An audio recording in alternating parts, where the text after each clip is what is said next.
Días, estimado público asistente, a este segundo día de webinar Mente Responsable para un Perú Mejor. El día de ayer se presentaron diversos temas orientados a valorar nuestra geografía peruana, sus recursos y a la vez analizar diversas problemáticas asociadas a ella.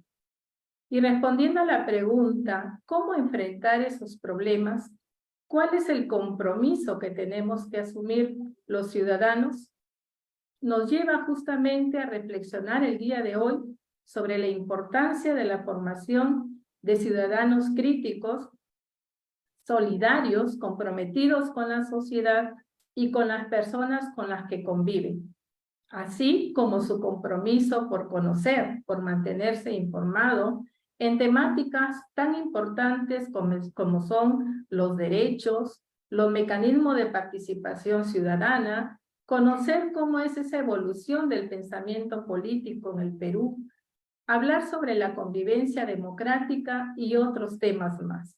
Para hablarnos de estos temas y otros, contamos con la participación hoy de los estudiantes del curso Formación Cívica y Ciudadana, a quienes paso a presentar a continuación.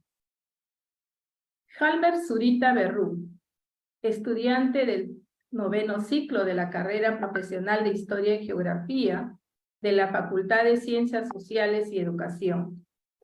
Él tiene 21 años y es natural de la provincia de Huancabamba. Tiene la experiencia de haber participado durante 2 años de un programa de voluntariado de apoyo a la población más necesitada de los caseríos de su provincia.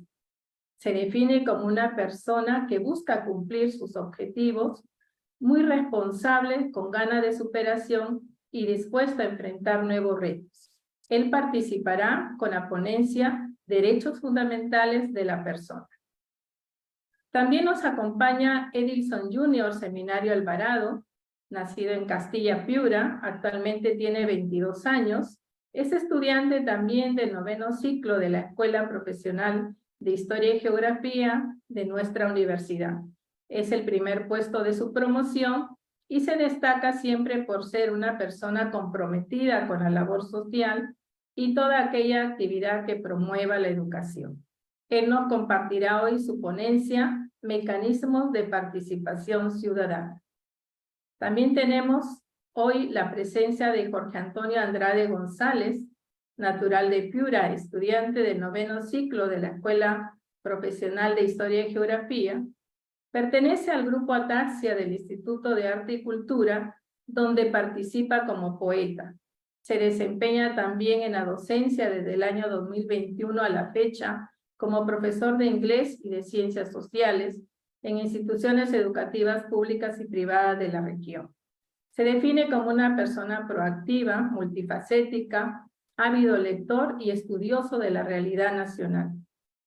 Su ponencia es Pensamiento Político Peruano, breve repaso de su evolución.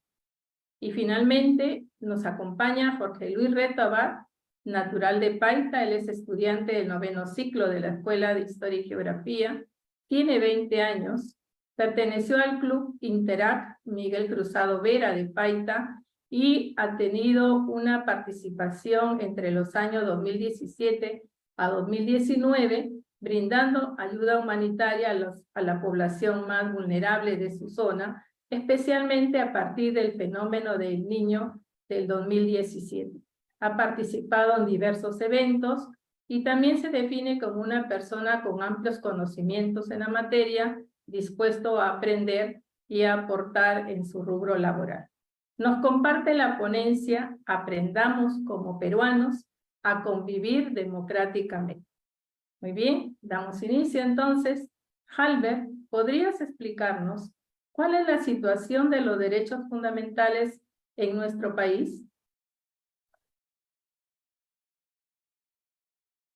Bien, buen día a todo el público que hoy nos honra con su presencia. Agradecer por ese tiempo y agradecer a la doctora Jacqueline Arellano por la pregunta planteada. Y para dar inicio a esta respuesta a su pregunta, voy a iniciar con una frase de Ramsey Clark, el ministro de los Estados Unidos, donde nos dice que un derecho no es algo que alguien te da, es algo que nadie te puede quitar. Y es que al hablar de derechos fundamentales, hacemos referencia a aquellos derechos que pertenecen de manera inherente a toda persona en razón a su dignidad humana, sin distinción de raza, condición social, sexo o religión, y sobre todo que cuentan con una protección judicial reforzada.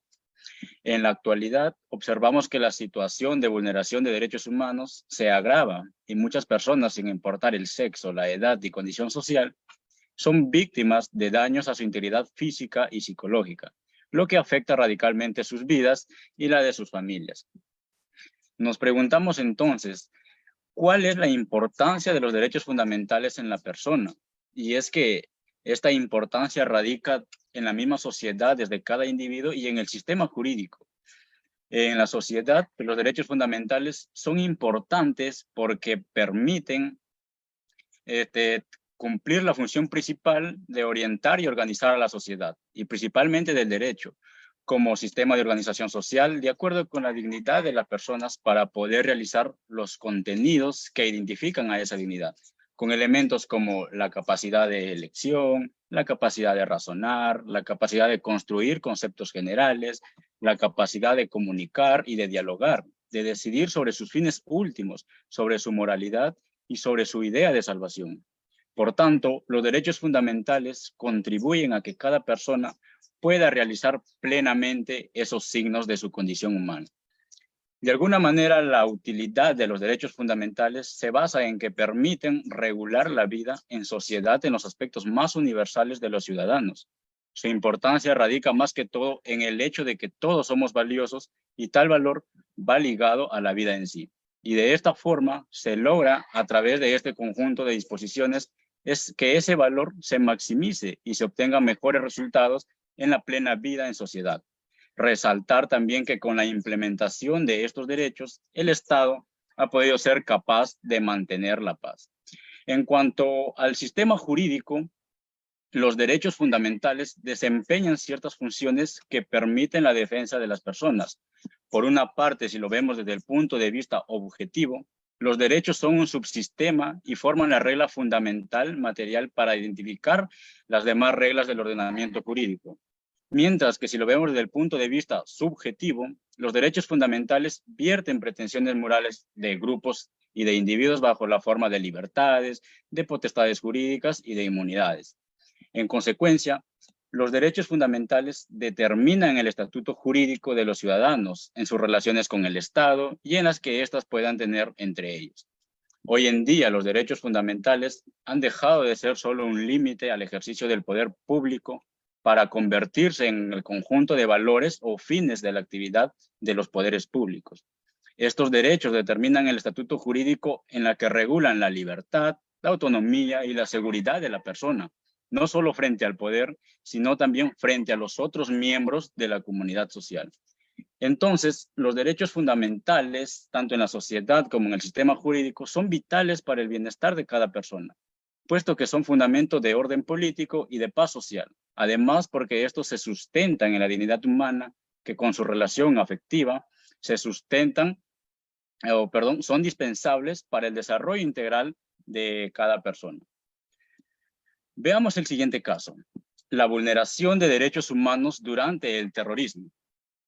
Durante el terrorismo en Perú, se cometieron graves violaciones a los derechos humanos. De acuerdo a la Comisión de la Verdad y Reconciliación, más conocido por sus siglas CVR, documentó 69.280 víctimas de violaciones a los derechos humanos y delitos de violencia política entre los años 1980 y los años 2000.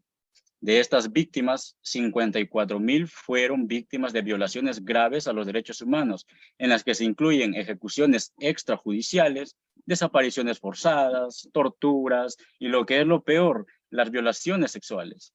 Aquí es importante recordar que el terrorismo es un delito grave que debe ser combatido con firmeza y respetando siempre los derechos humanos. ¿Cuántos de nosotros en algún momento hemos visto situaciones parecidas a las del terrorismo en los últimos años? ¿Es acaso que violar los derechos de las personas es algo común? ¿Qué derechos se vulneran o se violan en este tipo de casos? Nos hacemos esa pregunta. Y es que existen múltiples derechos vulnerados en los que pues, encontramos como principales el derecho a la vida, la libertad, la igualdad, la intimidad, la integridad personal y la seguridad personal. El derecho a la vida es un derecho universal que le corresponde a todo ser humano. Es un derecho necesario para poder concretizar todos los demás derechos universales. Este derecho significa tener la oportunidad de vivir nuestra propia vida. Y es que si no hay vida, simplemente no tiene sentido que existan los demás derechos fundamentales, pues este derecho está vinculado al carácter humano y a la dignidad de las personas. Significa también el derecho a no ser matado, puesto que constituye la prohibición formal de causar intencionalmente la muerte de una persona.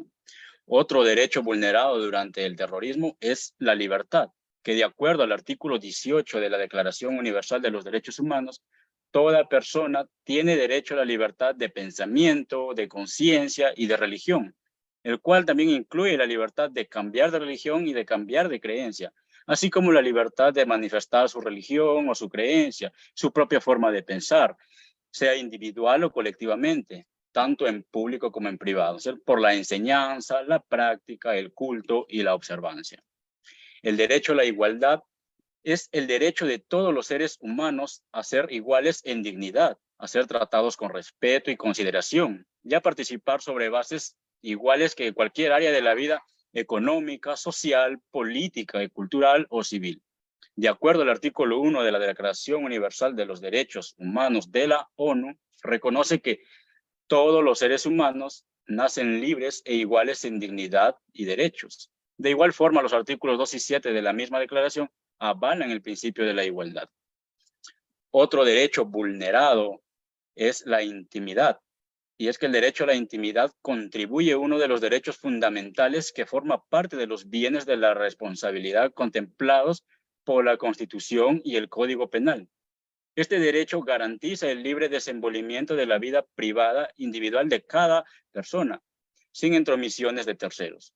Pero también responde a la necesidad que todo tiene a tener un círculo propio de relaciones, el cual no ha de ser entorpecido por la injerencia de alguien más. Entonces, podemos decir que la intimidad de la persona resulta ser fundamental, ligado al derecho de la propia imagen, en la cual la persona tiene la facultad y el poder de excluir o negar a las demás personas del conocimiento de su vida personal. Y acorde a ello, poder poner límites para el manejo de privacidad y acercamiento hacia uno mismo. Otro derecho vulnerado es la integridad personal. Este derecho resulta ser un atributo del ser humano que le permite ejercer los derechos fundamentales. El derecho a la vida implica no solo aspectos referentes a garantizar el ciclo vital, que es crecer, reproducirse y morir, sino también el hecho de satisfacer necesidades de alimentación, agua, salud, trabajo, vivienda, entre otros. El derecho a la integridad personal supone también la garantía de una vida libre de violencia y además la prohibición de la tortura, la desaparición forzada y los tratos y penas crueles, inhumanos o degradantes. Casos como el mencionado no es el único en el cual se viola este derecho. En realidad, existen otras formas de afectar o vulnerar este derecho. La integridad personal se ha visto en los últimos años afectada por diferentes maltratos, secuestros y pagos penales a personas inocentes, entre otros. Otro derecho vulnerado, violado en el terrorismo es la seguridad personal. Toda persona tiene el derecho de recibir servicios de seguridad que garanticen su tranquilidad y la convivencia pacífica. Por otra parte, tiene el deber de comportarse en condiciones de respeto mutuo y evitando todo tipo de violencia. Y en la actualidad, pues vivimos en un clima de inseguridad total. La violencia se está institucionalizando y lamentablemente no hay una respuesta eficaz ni del gobierno ni de las instituciones responsables de la seguridad integral. Según el ejemplo expuesto, durante el terrorismo se atentó contra el derecho a la vida y los demás derechos, tanto por grupos extremistas como por las Fuerzas Armadas que lo combatieron.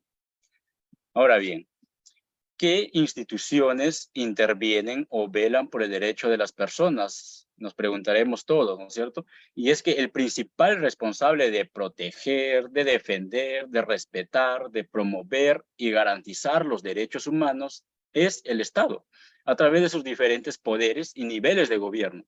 Sin embargo, tales deberes son exigibles también a la sociedad en su conjunto, así como a las organizaciones internacionales relacionadas con la materia.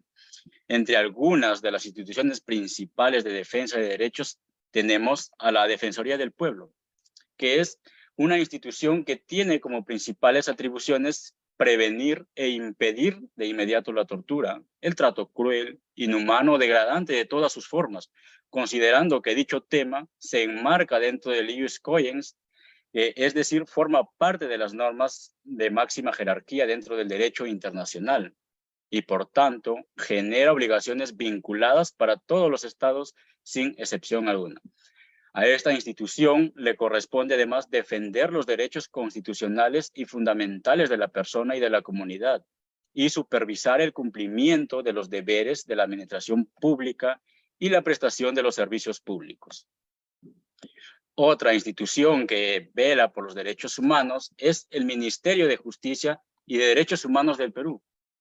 Esta entidad fomenta una cultura ciudadana de respeto a la legalidad y la consolidación del Estado de Derecho, así como el respeto y la protección de los derechos humanos por parte de la sociedad civil y el Estado. Además, garantiza el acceso a una justicia inclusiva, transparente, confiable y moderna, poniendo sobre todo énfasis en la población con condición de vulnerabilidad, así como también fortalece la política criminal y el sistema penitenciario para reducir los niveles de delincuencia y crimen organizado y promover la reinserción social. Además, brinda asesoría y defensa jurídica de los intereses del Estado, a través de la formulación, la ejecución y la evaluación de políticas públicas institucionales en los ámbitos nacionales e internacionales, con énfasis en la lucha firme contra la corrupción.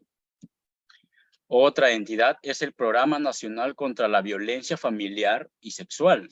Esta entidad desarrolla intervenciones para prevenir la violencia y brinda servicios de atención y protección de las personas afectadas por violencia contra las mujeres e integrantes del grupo familiar y violencia sexual, sin importar el sexo, la edad, la condición social o nacionalidad. Todos los servicios son especializados, interdisciplinarios y gratuitos. Encontramos otra entidad también, la INAVIF, que es el Programa Integral Nacional para el Bienestar Familiar. Esta entidad contribuye con el desarrollo integral de las familias en situaciones de vulnerabilidad y riesgo social, con énfasis en niños, niñas, adolescentes, personas adultas mayores y personas con discapacidad en situación de abandono, propiciando así su inclusión en la sociedad y el ejercicio pleno de sus derechos. Al final podemos darnos cuenta que la vulneración de derechos es algo que en cierta medida ha sido difícil de evitar. Así como también podemos reconocer que la existencia de entidades y organismos han ayudado a reducir y prevenir estas mismas acciones que exponen a las personas. Aparte de las entidades ya mencionadas, encontramos también a organismos e instituciones como la Coordinadora Nacional de Derechos Humanos, la Oficina de Alto Comisionado de las Naciones Unidas para los Derechos Humanos, instituciones locales como la de MUNA, que protegen los derechos del niño y adolescente, e incluso están las ONG, que también velan por el bienestar de las personas, la mejora de las comunidades y sobre todo, lo más importante, que promueven la participación ciudadana. Aquí es necesario mencionar también que a veces las mismas fuerzas del orden se exceden en el uso de mecanismos de control y terminan afectando a los derechos fundamentales de las personas, tal como sucede en las manifestaciones de protestas y otros, algo que en los últimos años hemos podido vivir, ¿no es cierto?, visualizar en nuestro país. Entonces, en cuanto a todo lo mencionado, yo hago la pregunta a Edilson Jr., que nosotros como ciudadanos peruanos, ¿qué otros derechos debemos tener en cuenta para el ejercicio de nuestra ciudadanía? Bien, claro, compañero Halber. Tenemos que tener en cuenta, primero, para poder dar respuesta a tu pregunta, tenemos que tener en cuenta algunos factores, como qué es en sí la ciudadanía en el Perú. En el caso del Perú, es ciudadano todo aquel que sea hijo de padres peruanos en el territorio o haya nacido en el extranjero, sin embargo, uno de sus padres como mínimo sea precisamente peruano. Además, también tiene la opción de haber concretado el proceso de nacionalización que se puede hacer. Un ciudadano peruano, como en la mayoría de países, adquiere plenitud de sus derechos y de sus deberes a partir de los 18 años. Al menos cuando hablamos de procesos democráticos. ¿Por qué? Porque es a partir de esa edad que más o menos puede participar ya en las elecciones de democracia directa o representativa. En el caso del Perú, ¿es suficiente con participar en las elecciones para poder ejercer nuestro total rol como ciudadanos? Y la respuesta es no. Como ciudadanos nosotros tenemos que tener siempre un rol bastante activo, comunicativo y vigilante frente a todas las acciones que pueden o no presentar nuestras autoridades, y ante las autoridades mismas podemos cuestionarlos y más. Pero ante esto precisamente surgen algunas preguntas, como cuál es el rol específico que debemos tener, qué podemos hacer como ciudadanos, con qué herramientas contamos, qué puedo hacer yo como ciudadano para participar realmente activamente dentro de mi sociedad. Y para eso les invito a reflexionar respecto a la frase que nos da Al Gore, que nos dice, la ciudadanía bien informada corre el peligro de convertirse en ciudadanía bien conformada. Para ello, vamos a hablar primero de una sociedad informada y necesito abordar un caso bastante polémico y que seguro muchos de ustedes y de los oyentes conocen. Hablamos del caso de la carretera interoceánica sur por Odebrecht. ¿Qué fue este caso? Este fue un caso lógicamente de corrupción. Seguro, si alguien aquí no lo recuerda, vamos a repasarlo de forma breve. En el 2005, la transnacional, de origen brasileño Odebrecht, adquirió una gran cantidad de contratos con el Estado peruano. Uno de esos, durante el gobierno del señor Alejandro Toledo, entonces presidente, para la construcción de la carretera interoceánica sur. Sin embargo, el problema viene a que estos contratos, estas licitaciones, habían caído muchas veces por coimas que se les habían dado a los funcionarios públicos, porque se había aumentado bastante el costo de lo que era la obra y finalmente habían procesos bastante ilícitos ahí. ¿Cómo es que una sociedad informada tiene que ver con este caso de corrupción? ¿Cómo es que es realmente útil para la sociedad informarse? Vamos a hablar de la transparencia de la información. Por ley, todos estos contratos tenían que ser públicos. Entonces esto permitió que sociedades civiles, que ciudadanos, que grupos de periodistas y todo medio de comunicación pudieran acceder, y varios de ellos se dieron cuenta que aquí hay una irregularidad. Dijeron, no, este no es el costo, aquí hay algo raro, vamos a investigar. Se pudo acceder a informes de control que había ejercido la Contraloría General de la República, contratos y agendas firmados entre el Estado y la empresa Odebrecht, registros bancarios y contables, entre otros. Hasta ahí hizo que la Fiscalía ponga la lupa sobre el caso, se comience a investigar y años después ha comenzado de cierta manera, aunque ha sido un proceso muy, muy lento, ha comenzado a dar algunos resultados, algunos mandatarios ya han tenido que atravesar presión preventiva por esto.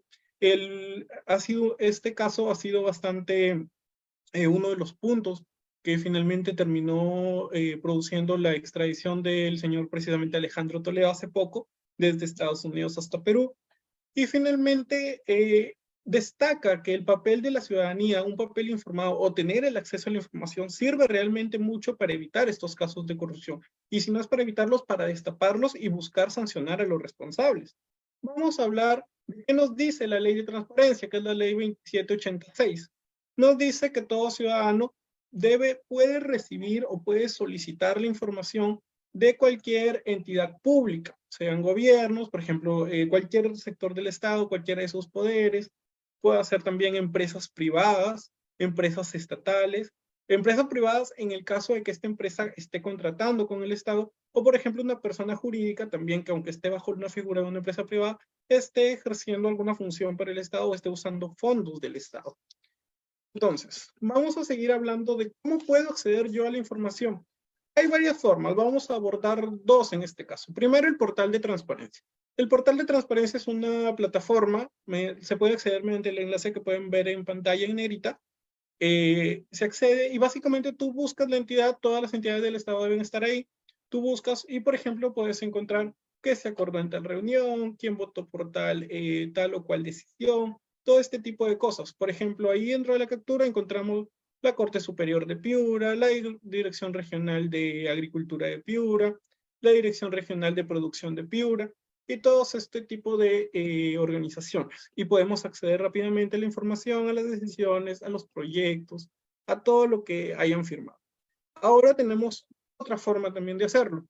¿Cómo podemos acceder a la información pública? Solicitándola. Me acerco a la entidad a la que le voy a solicitar la información, lleno un formulario que toda entidad debe tener para la formulación de estas solicitudes. Y aquí hay un punto importante. Esto es gratuito, esto no me va a dar ningún costo, no me van a cobrar por solicitarle la información. A veces puede pasar que sí hay un costo por la reproducción de la información. Si yo quiero, por ejemplo, quiero saber cuál o tal contrato, de repente me va a cobrar la impresión, puede ser. Y si yo lo solicito de forma virtual, pues yo estaría en la obligación de llevar el medio en que quiero que lo reproduzcan, por ejemplo, un pendrive o un USB.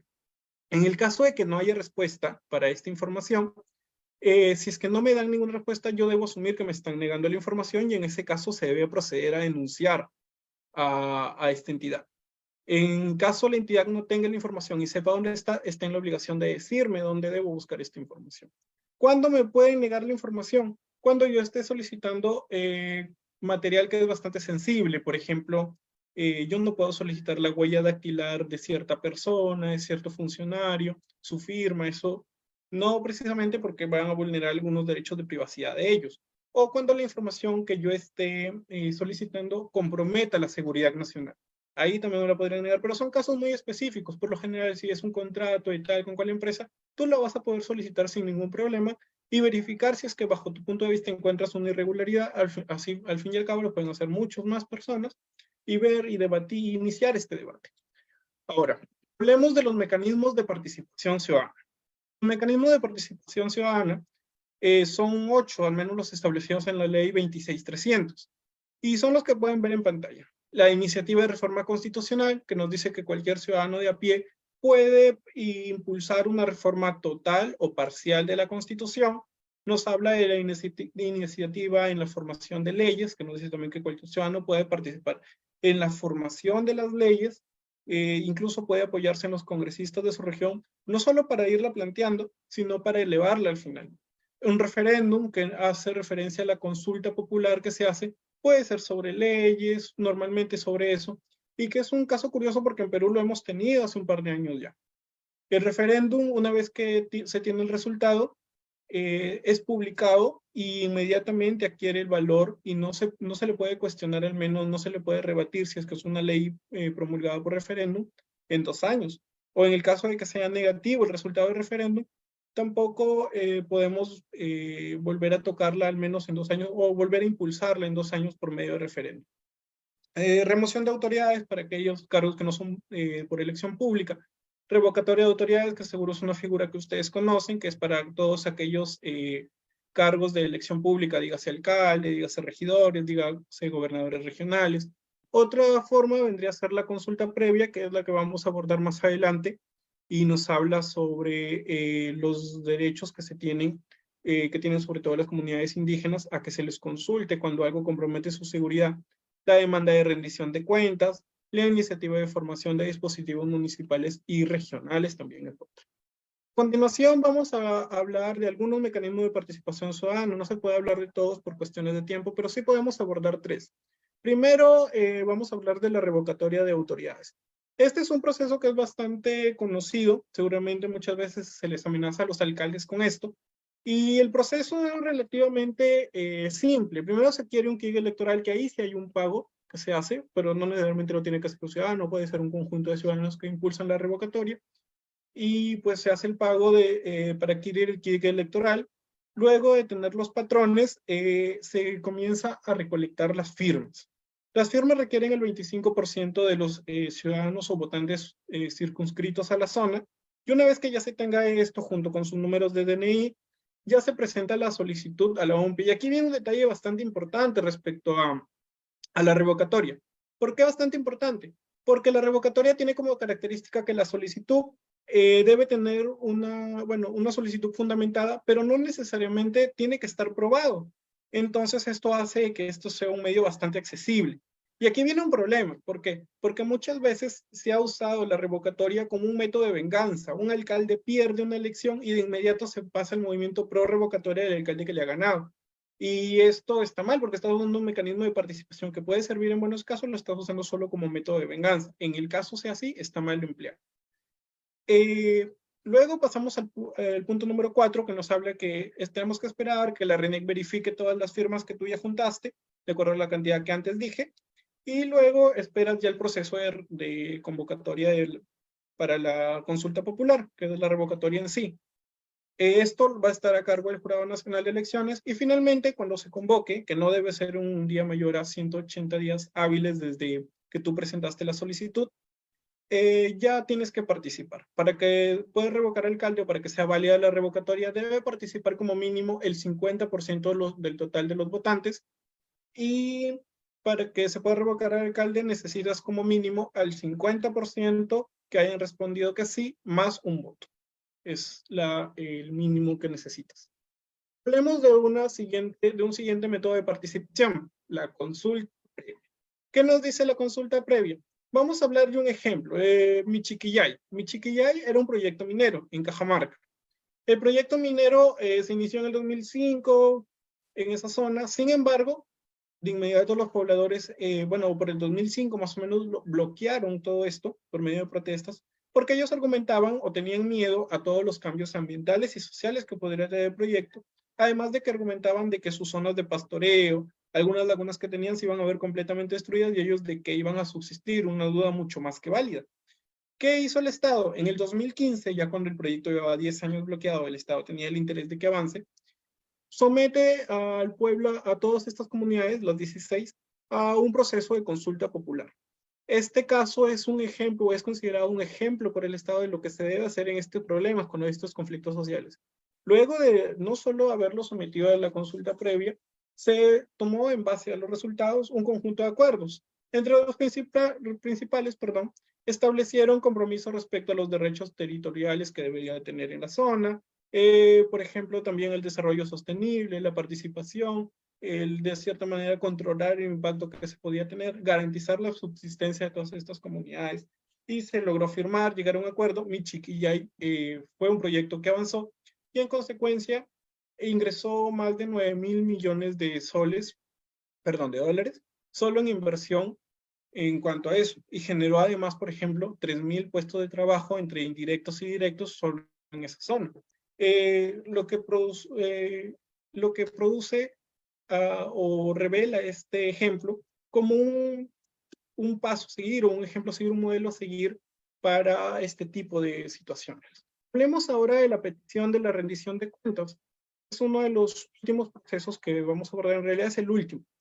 Lógicamente todos tenemos derecho de cuestionar a nuestras autoridades, de cuestionar en qué se usan nuestros recursos, de cuestionar en qué se está gastando, si esto es realmente válido, y ante esto un ciudadano puede también solicitar que se rindan cuentas a la comunidad de en qué se está usando. El proceso es el que pueden ver en pantalla, son esos 4 pasos. Primero se presenta una solicitud ante la autoridad con un mínimo del 25% de firmas. En realidad es el máximo de firmas que se pueden recolectar es 400.000. Se espera la verificación de todas estas firmas por parte de RENIEC y una vez que ya se tenga la verificación, se pasa a esperar a la convocatoria. ¿Quién hace la convocatoria? La hace el Jurado Nacional de Elecciones. Una vez que está esto, dentro de tu solicitud tú has puesto un lugar donde quieres que se dé la rendición de cuentas y ahí es donde se va a dar precisamente. Participas en la rendición de cuentas junto con la comunidad, interpelas a la autoridad lo que sea necesario, le cuestionas lo que tú consideres y la autoridad va a estar en la obligación de responder a todos los cuestionamientos que tú le hagas.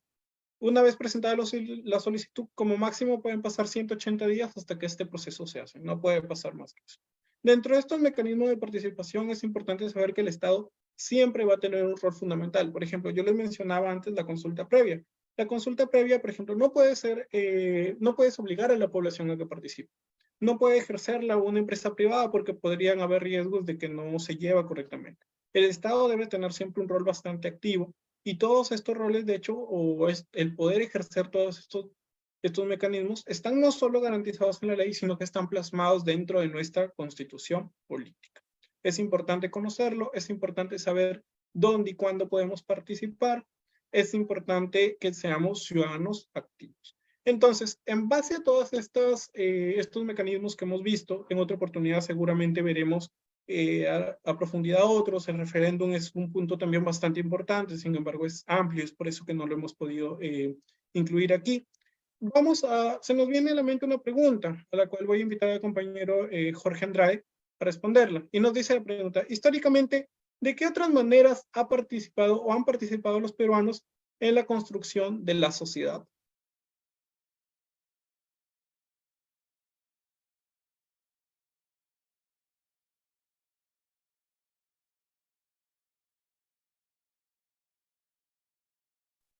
Bien, en efecto, Junior, la forma en que la población ha participado a lo largo de la historia ha sido a través del pensamiento y la política. Principalmente pensar el Perú para diseñar políticas coherentes. Todo lo opuesto quizás eh, a como podrían estar pensando nuestro público oyente, ¿no? De nuestros días. La población hoy en día es indiferente a lo que pasa al país, a los problemas nacionales. Nuestro país, más bien por el contrario, empezó de hecho queriendo tener políticas que se ajustaran a nuestra realidad. Entonces estamos hablando de políticos pensadores, ¿no? Y eso es lo más, quizás curioso y anecdótico, ¿no? De hoy en día. Estamos a una larga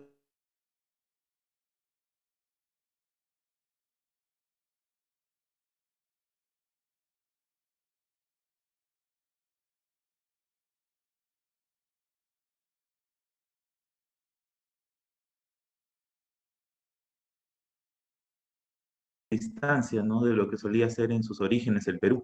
Pero todo de manera en que los criollos habían gobernado el Perú hasta entonces.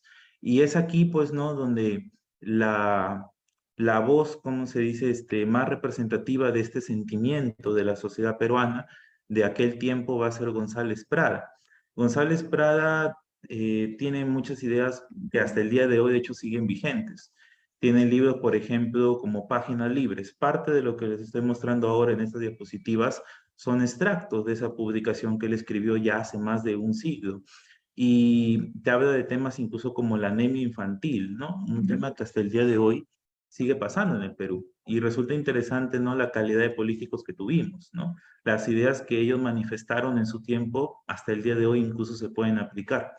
Pero de todas las ideas de González Prada, yo lo que quiero resaltar aquí es una, que es la reforma agraria.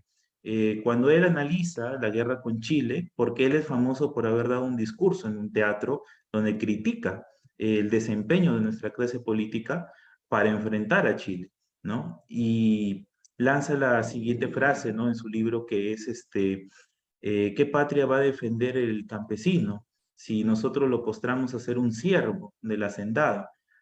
Y esta idea fundamental va a hacer que la gente se empiece a cuestionar qué clase de Perú estamos nosotros brindando para sus ciudadanos. Esta república, cuando nace, nace con campesinos que eran siervos, esclavos de los patrones en las haciendas, tanto de la sierra como de la costa, y nace también con esclavos africanos.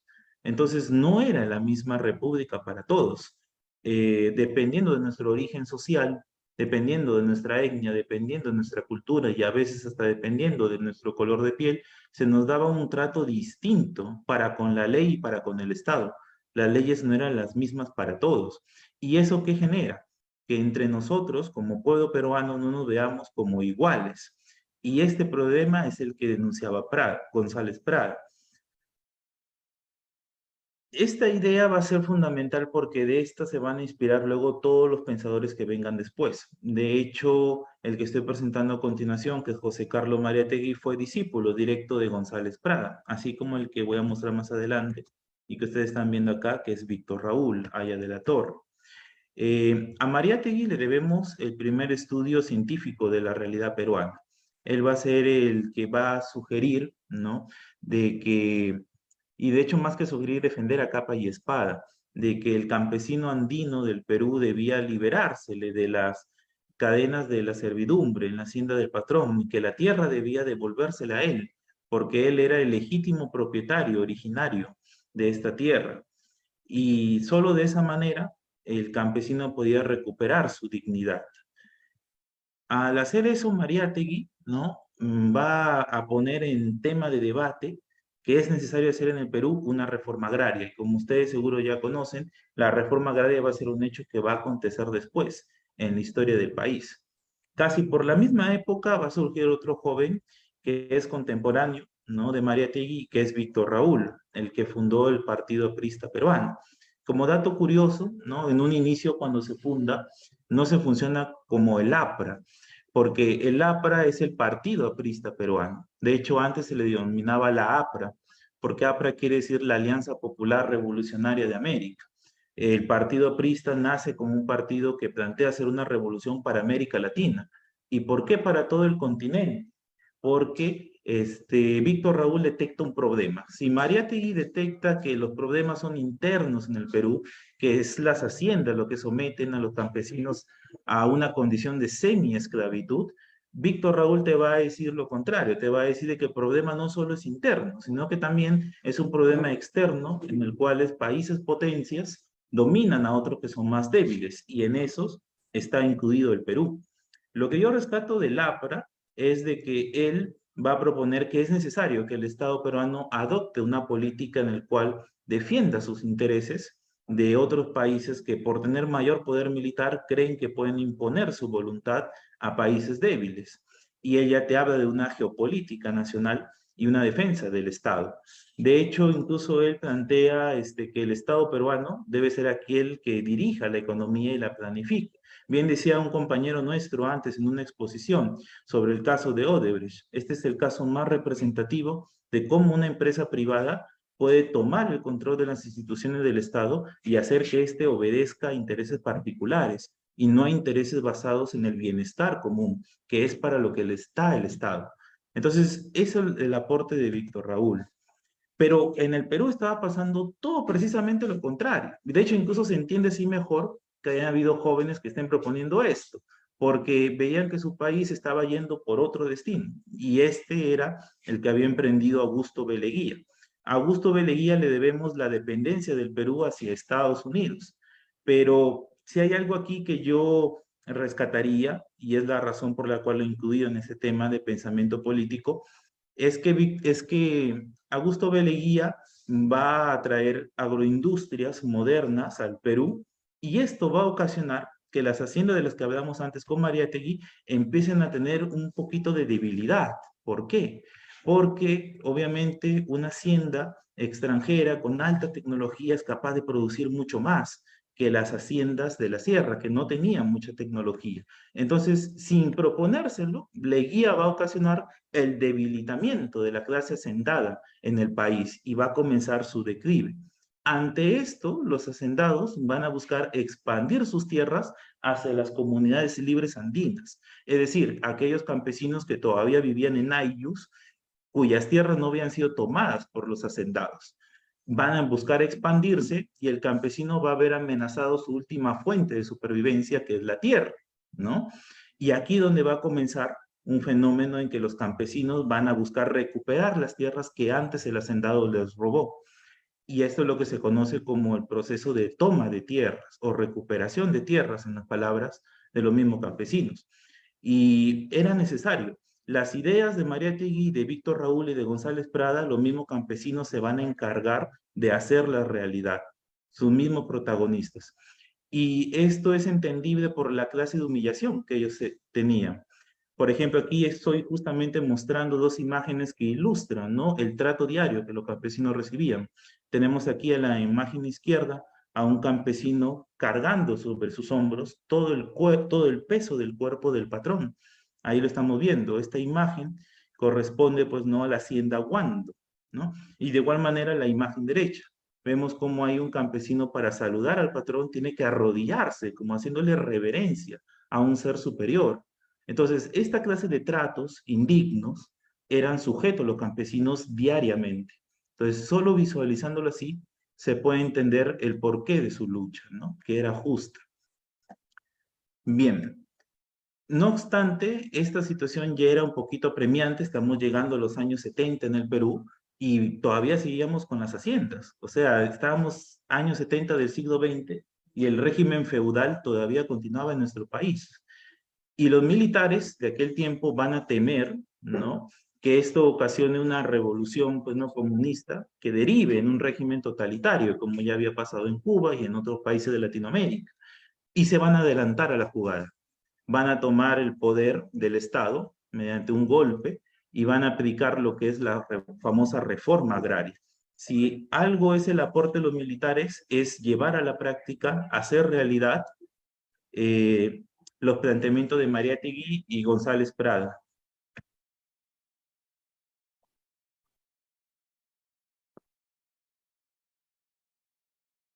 Bien, ya llegados los años 80, ¿no? Más bien vamos a experimentar lo que es un declive del pensamiento político. Son los años de Sendero Luminoso, la violencia de la guerrilla terrorista y también del fujimorismo, ¿no?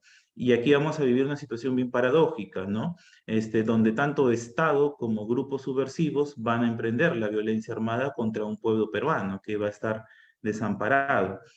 Pero, ¿por qué lo coloco aquí? Porque a Fujimori lo que le debemos, ¿no?, es ese sentimiento antipolítica. Desde que viene Fujimori, la población se empieza a cansar de la política y empieza a darse lo que decía el famoso sociólogo Marcos Marr, ¿no?, el divorcio entre la sociedad civil y el Estado. La sociedad va a buscar hacer su vida aparte, ¿no? Y el Estado va a seguir, pues, ¿no?, con su autoridad, pero sin ser capaz de llegar a más gente, ¿no?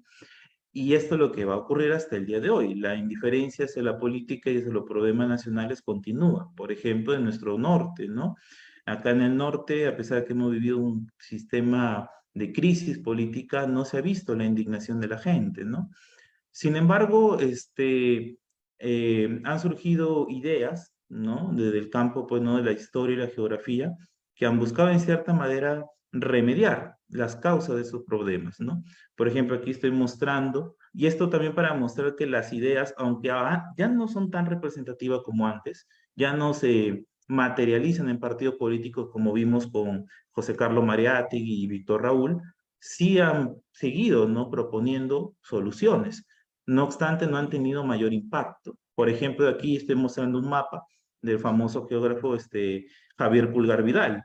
Muchos lo recuerdan por las ecorregiones, pero pocos conocen que Javier Pulgar Vidal hizo una demarcación del territorio peruano de una manera distinta. En el mapa de la izquierda está el Perú actual, con costa, sierra y selva, y al Perú se le divide por franjas verticales.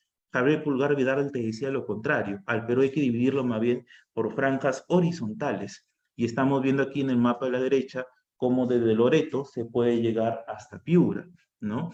Esta unidad es lo que genera, pues, no, que ninguna región del Perú, por más al interior que esté desconectada del resto del país, más bien todo lo contrario. Y quizás esto plantea, pues, ¿no?, como mostramos en esta idea de aquí de Javier Pulgar Vidal, la necesidad de hacer cambios estructurales para que el país ya progrese, ¿no?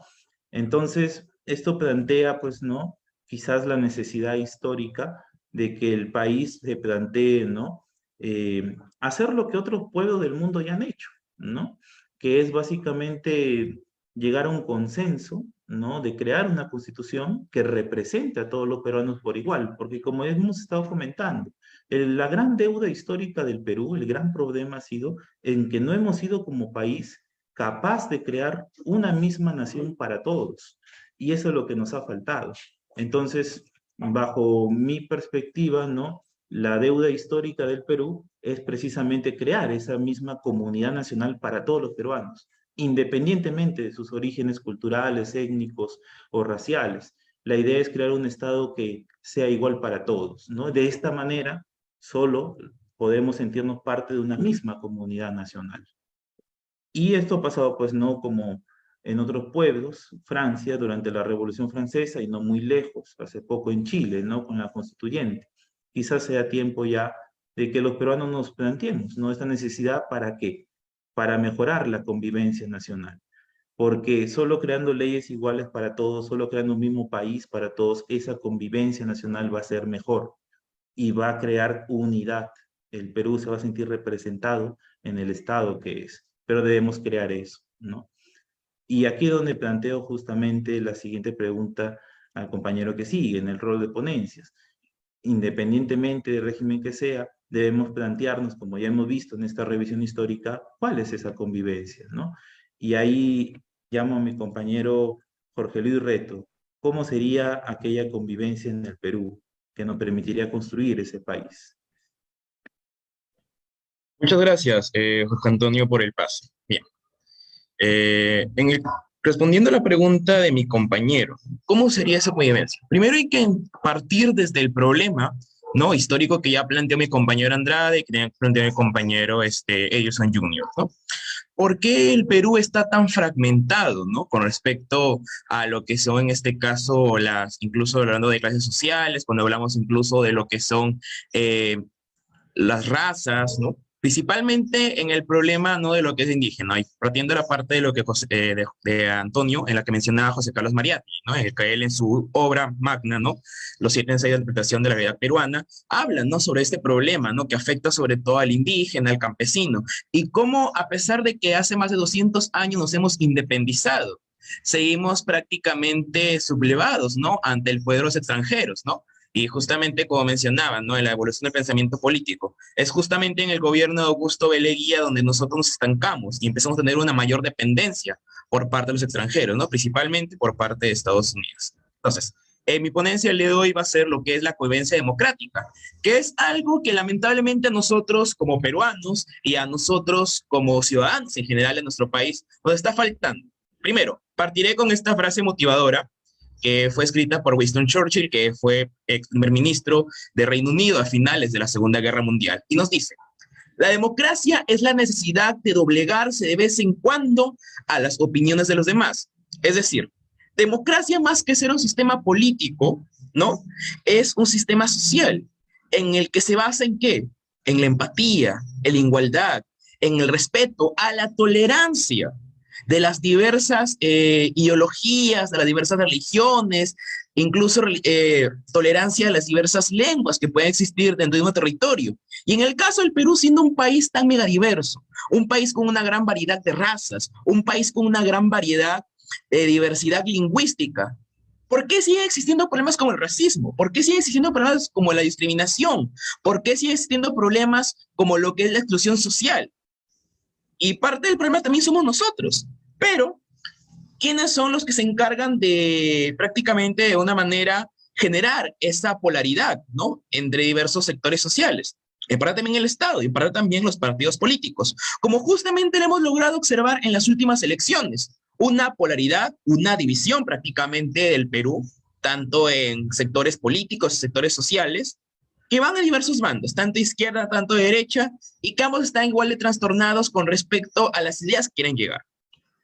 Para empezar con la ponencia, empezaré con una noticia, que es algo que aconteció a los inicios de año, ¿no?, y que justamente tiene que ver con aquella crisis política que estamos viviendo actualmente, ¿no? En este caso, el titular de la noticia es: protestas en Perú. ¿Qué está pasando en el sur del país y por qué se convirtió en el epicentro de los violentos disturbios en contra del nuevo gobierno? Con las imágenes, ¿no? Ya sabrán que esa noticia tiene que ver mucho con la institución del presidente Castillo, ¿no?, que en este caso intentó, ¿no?, hacer un autogolpe fallido, que era una moción anticonstitucional, ¿no?, y que obviamente nos iba a afectar como peruanos. ¿Qué es lo que pasó, no? Que con ello, pues, al instituirse Pedro Castillo, ingresa al gobierno, ¿no?, Dina Boluarte. Y mucha gente, pues, obviamente, ¿no?, cuando existe un cambio de mandatario, pues genera una cierta controversia, ¿no? Y eso motivó a muchas personas a marchar, porque estaban en contra, ¿no? E incluso empezaron a llamar calificativos como de dictadora y Dina Boluarte, ¿no? Cuando en realidad ya eran más que todo aspectos internos, ¿no? Porque en realidad Dina Boluarte, quien la puso allí, fue el nuevo gobierno de Perú Libre.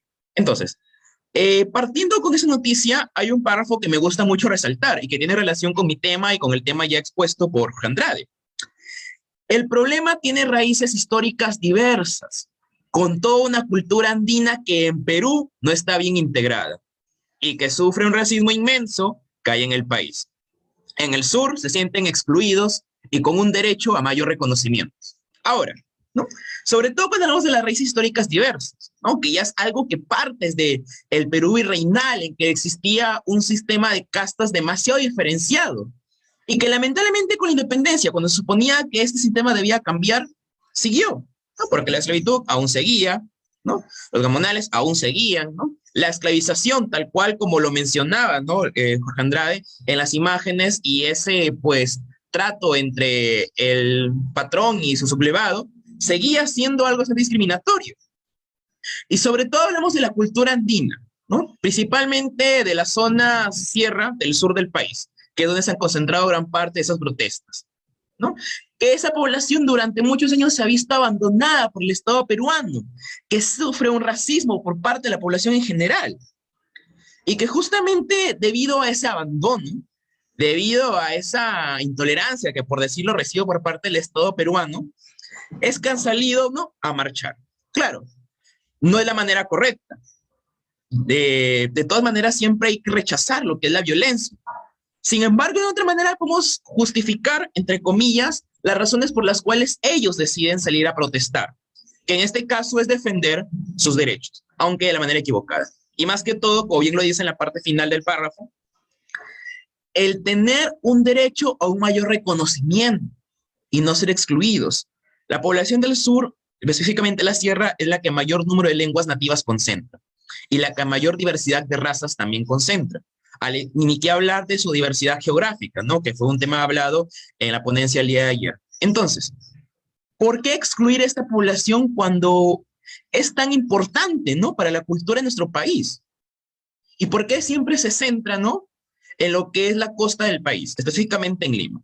Que ya parte de un problema aparte, que es el centralismo, y que también es inconveniente con respecto a lo que es la convivencia democrática, y que son las tantas razones por las cuales la situación política está hoy en día como logramos observar, ¿no?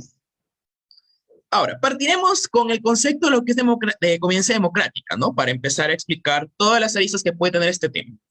¿Qué es la convivencia democrática? Bueno, se refiere, ¿no?, a la manera en que las personas interactúan y toman decisiones de manera justa y de manera equitativa. Es decir, no solamente basta con igualdad, sino con que debe haber una respectiva tolerancia y que debe haber una respectiva, ¿no?, cuota, ¿no?, por parte de cada de los miembros que componen un sistema social. Asimismo, esta toma de decisiones tiene que ser respetada por cada uno de los miembros, ¿no? Y también se debe respetar los derechos de las personas involucradas. En líneas generales, la convivencia democrática, ¿qué es lo que significa? Convivir en armonía, la cual no debe sobrepasar, ¿no?, los derechos de un individuo. Los derechos de nosotros terminan cuando empezamos a infringir los derechos de los otros. Y un claro ejemplo con respecto a las protestas, ¿no? Está bien que salgas tú a reclamar tus derechos, está bien tú que salgas a querer tener una mayor visibilidad, pero ¿cuándo termina tu derecho a protestar? Cuando dañas propiedad privada, cuando atentas contra la seguridad de otras personas, cuando infringes la violencia para querer hacer llegar tus ideales. Y eso es lo que no debemos llegar, ¿no? Ahí es cuando termina tu derecho de querer protestar, de querer hacer visible, ¿no? Porque también, así como tenemos derechos, también tenemos obligaciones por cumplir. Entonces, ¿qué problemas arrastra la falta de convivencia democrática en el Perú? Primero, ya mencionado, ¿no?, en este caso lo que es la pobreza y la exclusión social, que es un problema que afecta principalmente, como ya lo mencionaba en la noticia y al inicio de la ponencia, ¿no?, lo que es principalmente la población indígena, la población, pues como diría Jorge Basadre, del Perú profundo, y que lamentablemente es un problema que ya arrastra, ¿no?, desde el virreinato, que ya es parte del mismo estándar social que hemos tenido en estos sistemas a lo largo de los años. Y justamente, ¿qué genera la exclusión social? La pobreza, ¿no? La falta de oportunidades a la cual la población de la sierra y de la selva no puede acceder, porque no están en las mismas condiciones que la misma población de la costa, de acceder a la universidad, de acceder quizás a servicios básicos como luz, agua, desagüe, de acceder incluso a un servicio, por decirlo, digno, ¿no?, de salud, de educación, incluso acceder a un buen trabajo, un buen sueldo. Y que justamente esta falta de oportunidades, esta inequidad, ¿no?, en la población genera este tipo de problemas, ¿no? Y justamente en aquellas regiones que quedan en lo más al fondo, ¿no?, de nuestro país, ¿no?, hablando de la sierra y hablando de la selva. Tenemos también a lo que son las democracias incipientes, ¿no? Aquellas pseudodemocracias, aquellas democracias que, en las que se prima, por ejemplo, lo que es la corrupción, tal cual como se lo observa en la imagen. Cabe recalcar que nuestro país es una democracia incipiente, es una democracia que de donde la veamos ha fallado en su totalidad. ¿Tanto por qué? Por los últimos casos de corrupción, por la incapacidad moral que los últimos gobiernos han tenido para poder gestionar, ¿no?, lo que son las obras públicas que realmente nos benefician a nosotros como peruanos. Eso es una democracia incipiente y eso es en lo que estamos fallando, en este caso como sistema político. Y esto también afecta a la convivencia democrática del país. ¿Por qué? Porque si nosotros nos sentimos seguros, si nosotros nos sentimos que realmente se están haciendo valer sus derechos, y sentimos que nuestro gobierno es un incapaz, que no sabe cómo poder darnos una vida digna, pues ahí estamos fallando. Y eso es lo que genera esa incertidumbre. Y eso es lo que genera, ¿no?, que mucha población salga a protestar, porque quiere hacer respetar sus derechos y quiere tener un gobierno que sea competente y quiere tener un gobierno, pues, que realmente haga las cosas como deberían ser y que lamentablemente no hemos tenido uno en su totalidad a lo largo de estos años. Y por último, la falta de conciencia ciudadana y cívica, porque claro, es fácil nosotros culpar al gobierno de los problemas que acontecen en la situación política, pero ¿qué parte por parte de nosotros, no? Como diría Jorge Andrade, justamente en lo que es el gobierno de Alberto Fujimori se empieza a perder una confianza por parte del gobierno y la población ya empieza a tener pues un cierto rechazo a lo que es la política, ya no quiere intervenir en la mayoría de procesos políticos, ¿no? Entonces, la falta de conciencia ciudadana y cívica es parte también de nuestro problema por parte de la población, por parte de nosotros, que no estamos al pendiente, ¿no?, de aquellos, por decirlo, procesos, ¿no?, que pueden acontecer en la política del país, ¿no? Y que tampoco, por ejemplo, muchos de nosotros no sabemos, ¿no?, cuáles son los mecanismos de participación ciudadana, que era lo que explicó mi compañero Edilson. Entonces, la desigualdad es la razón de fondo, ¿no?, que también de una manera genera este problema. En este caso es un mal funcionamiento del sistema democrático, ¿no? Y también que acontece esto a desigualdad de oportunidades, que lo cual genera marginación y exclusión. Para finalizar, ya con la ponencia del día de hoy, ¿no?, ¿qué podemos hacer para solucionar estos problemas de convivencia democrática? Primero, por parte de nosotros, ¿no?, el inculcar valores cívicos, tanto en el hogar, tanto en la escuela y tanto en nuestro círculo social.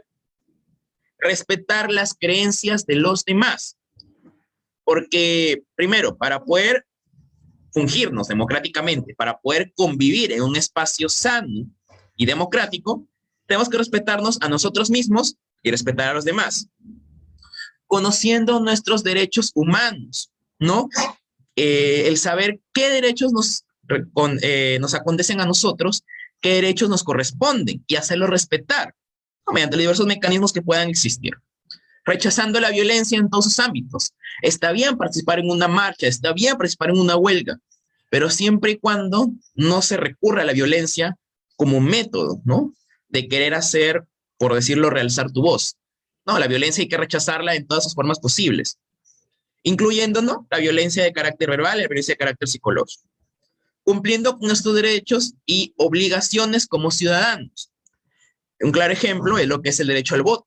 No solamente basta con ir a votar por tal candidato, sino también tenemos que tener un voto informado, saber cuál es la hoja de vida de tal candidato, cuáles son los antecedentes de ese candidato, los estudios incluso de tal candidato. Y el derecho al voto no solamente termina cuando concluye una elección, no sea presidencial, sea de alcalde, sea de regidor, ¿no?, sino que también hay que establecer un seguimiento a dicho candidato, a dicha persona que ya está en el poder, para que éste, ¿no?, pueda realizar su gobierno, pues, ¿no?, de manera adecuada, que cumpla todo aquel que planteó, ¿no?, en sus momentos de periodo de campaña. Levantando nuestra voz y exigir el cumplimiento de nuestros derechos y participar democráticamente en los diversos procesos cívicos y ciudadanos. Ahora, sé que hay muchos jóvenes, ¿no?, que están acá, estudiantes de quinto secundario, estudiantes universitarios, ¿no? Y para ellos tenemos las siguientes propuestas, ¿no? En la escuela, ¿cómo podemos promover la convivencia democrática, ¿no? Pues aquí les mostraré unas, por decirlo, recomendaciones, ¿no? Primero, estimular a los estudiantes, ¿no?, sobre todo para aquellos que estudian educación, para que desarrollen sus conductas cívicas y ciudadanas por medio del fomento de la percepción organizada en la vida escolar. Y esto parte, por ejemplo, de las mismas normas de convivencia, ¿no? El levantar la mano para opinar es una de ellas, ¿no? El respetar las opiniones de los demás fomenta la tolerancia, fomenta el respeto, ¿no? Fomenta la justicia, a su vez. En estas conductas se tiene que reflexionar sobre la realidad actual y comprender las causas y consecuencias de los fenómenos como la corrupción, discriminación y la violencia. Esto, por ejemplo, en el campo de la docencia parte mucho, por ejemplo, lo que es el curso de desarrollo personal, ciudadanía y cívica. Mediante los famosos debates o mediante las mesas redondas se puede, ¿no?, establecer un diálogo y conocer las diversas posturas que tienen los alumnos con respecto a cómo, ¿no?, actuar ante dicha problemática. También fomentar el respeto y la igualdad entre las personas y que se elimine toda clase de estereotipos y que se desarrolle una autonomía por parte de los jóvenes. Ya en el campo administrativo, ¿no?, capacitar a directivos y a plano docente con las competencias que tiene el Ministerio de Educación para educar en ciudadanía, ¿no? Enfoque de derechos, enfoque de ciudadanía, enfoque de respeto a la diversidad, ¿no?, en las que se fortalezca la formación inicial y el servicio de los docentes y se incorpora un sistema de autoevaluación que se le permita tomar acciones de mejora, ¿no? Una autoevaluación como nosotros estamos desempeñándonos democráticamente y como ciudadanos. Generar canales adecuados, ¿no?, para la resolución de conflictos y que fomente el desarrollo de actividades socioemocionales. Y promoviendo el involucramiento de los padres de familia, ¿no?, que son factores tan importantes, ¿no?, en las escuelas, en instancias que generen un vínculo asertivo entre la familia y la escuela, lo que le permitirá estar alineadas en temas de complejos como la afectividad, sexualidad, entre otros. Ya, finalizando ya con la ponencia del día de hoy, agradecer principalmente a los que están presentes el día de hoy, agradecer también a la doctora Jacqueline Ariano Ramírez, a la doctora Rosa Dolores Castro Tecén, por hacer posible, ¿no?, este sueño, por hacer posible, ¿no?, este proyecto que sé que va a beneficiarnos mucho a nosotros como estudiantes y también a la comunidad en general. Muchas gracias.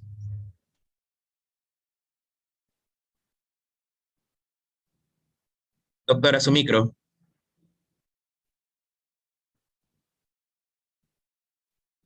Muchas gracias, Jorge Luis. Agradecer a todos los panelistas por estas brillantes exposiciones sobre temas de interés para todo ciudadano.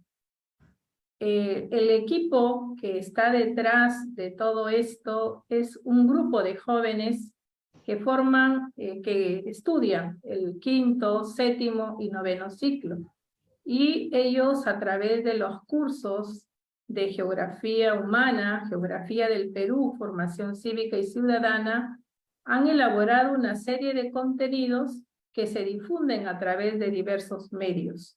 Justamente esta opción que tenemos de transmitir en vivo este webinar es parte del trabajo de ellos.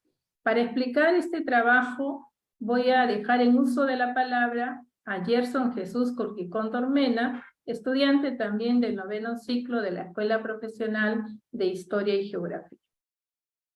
Bien, muchas gracias, doctora Arellano, por el pase. Muy buenos días también toda la comunidad unepina, con toda la comunidad que nos siguen, ¿no?, que nos ven por Facebook. Agradecerles también de antemano por demandar un poco de su tiempo para vernos, ¿no? Como ya lo dijo la doctora, ¿no?, mi responsabilidad es presentar la página web, ¿no? En estos, antes de presentarle, voy a citar la siguiente, ¿no?, enunciado, que es: una persona poco informada se dice que es el punto blanco para la ignorancia y los abusos, ¿no? Un enunciado que no está ajeno a la realidad, un enunciado que deberíamos poner empeño para, obviamente, fortalecerla, ¿no? Y es así como nosotros como comunidad hemos elaborado esta página web que estoy presentando a continuación, ¿no? Ustedes van en el buscador, en Google, y van a poner, ¿no? Mentes responsables para un Perú mejor.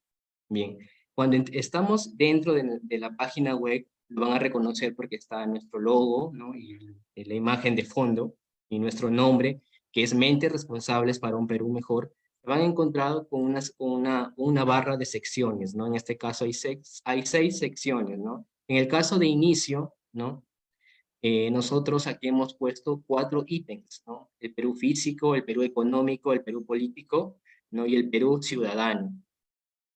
En el caso del Perú físico, si nosotros le damos clic en el Perú físico, no vamos a encontrar aquí contenido de que cómo el ser humano se va a relacionar con su medio ambiente. Sabemos que el ser humano se ha relacionado con su medio ambiente desde que apareció en la faz de la Tierra, ¿no? Es así como nosotros podemos aquí encontrar afiches, notas positivas, infografías que hemos elaborado, que hemos preparado de manera didáctica para que ustedes lo puedan hacer, ¿no? Entonces, si nosotros nos vamos al Perú económico, al ítem 2, que es el Perú económico, podemos encontrar ahora la variedad de recursos que nuestro país posee, ¿no? Posee, obviamente, como recursos renovables, no renovables, etcétera, ¿no? Y cómo es que estos recursos se van a relacionar, ¿no? Cómo es que van a influir en el aumento económico de nuestro país, ¿no?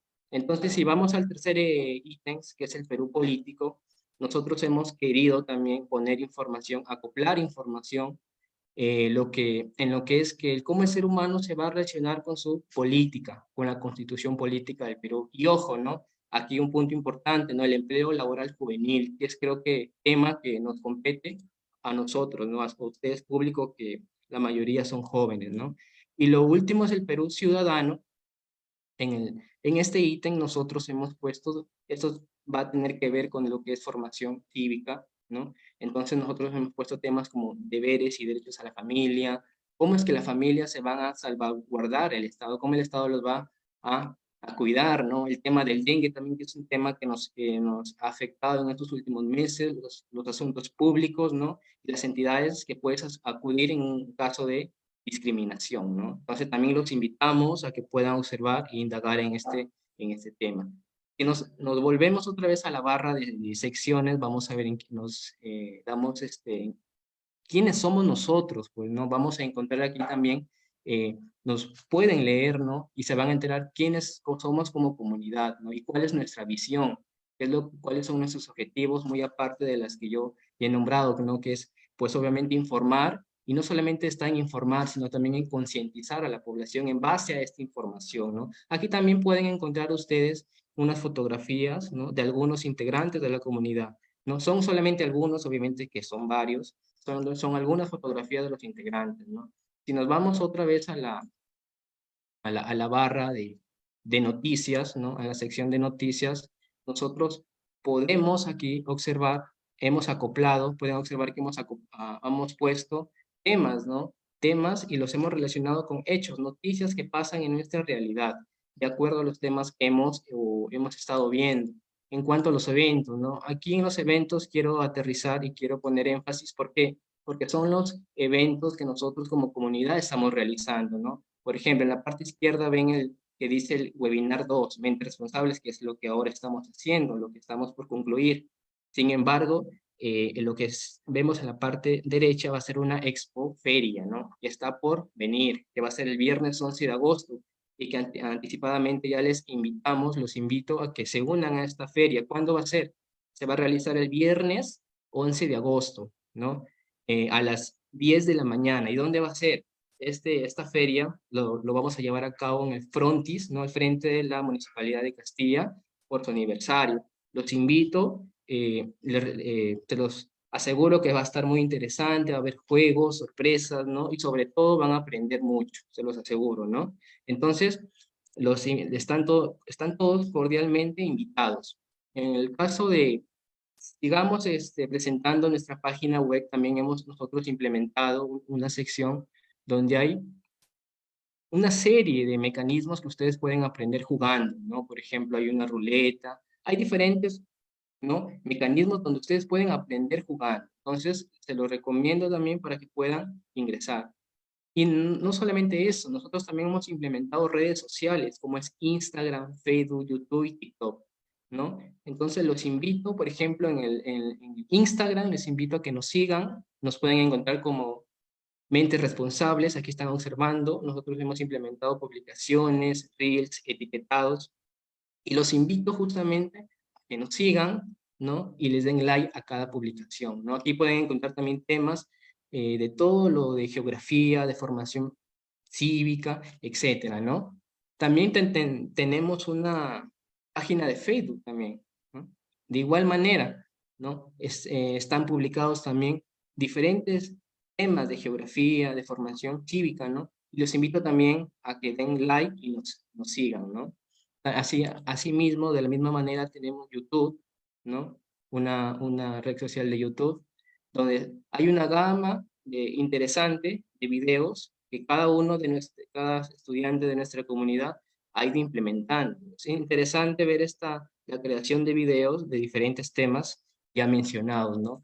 Asimismo, también tenemos la aplicación que es muy demandada ahora, ¿no?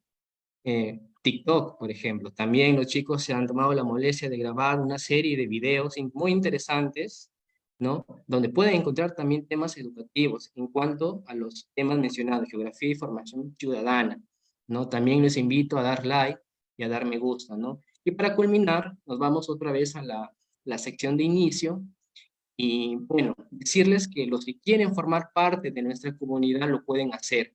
Todos están cordialmente invitados a permanecer aquí en esta comunidad, porque esta comunidad tiene para rato, se los aseguro, ¿no? Entonces, los que quieren ingresar o ser parte de nuestra comunidad pueden suscribirse aquí, ¿no? Ponen su nombre, su apellido, su correo y su teléfono. Y con eso ya están formando parte de nuestra comunidad. Pero ojo, si tienen algún interrogante, alguna duda, tienen aquí un espacio, miren, tienen un espacio donde dice vamos a chatear, pueden escribir su duda, ¿no? Cualquier duda que tengan, pueden escribirnos que nosotros a la brevedad posible se los vamos a responder, ¿no? Entonces, están cordialmente invitados a visitar nuestra página web, a ser parte de nuestra comunidad, para así todos en conjunto, solamente nosotros, sino todos en conjunto, formar más mentes responsables para un Perú mejor, ¿no? Sin más que nada que decir, muchas gracias. Muchas gracias. Muchas gracias, Gerson. Los invitamos entonces a seguirnos y a informarnos sobre todas estas temáticas tan interesantes que nos van a permitir conocer a nuestro Perú. Para finalizar, voy a presentar a los protagonistas de este proyecto de responsabilidad social universitaria. Ellos se proyectan a través de las redes buscando generar esa conciencia ciudadana. Son 18 estudiantes del curso de formación cívica y ciudadana que paso a presentar, como Jorge Antonio Andrade González, que ha sido uno de nuestros panelistas, Yadira Bayona Quiroga, Segundo Bobadilla García, Gerson Pulquicóndor Mena, quien acaba de participar, Anderson Paul Eche Amaya, Ana Carolina Guerrero Castillo, Anthony Guerrero Oliva, Andrea López González, Lucero Nizama Silupú, Jorge Luis Reto Abad, uno de nuestros panelistas, Cintia Roa Flores, Eche Amaya, Naoli Roque Chaploque, Erickson Seminario Alvarado, también un panelista, Sofía Talledo Guerrero, a quien le agradecemos mucho también por su participación, María Ventura Sánchez, Sujei Rivera Silupú, que ha estado detrás cámaras conduciendo este evento, gracias Sujei Carolina, Jefferson Zapata Abad y Halber Zurita Berrut, también un panelista del día de hoy. Muchas gracias a todo este equipo que junto con los estudiantes del 5º y 7º ciclo hacen posible este proyecto.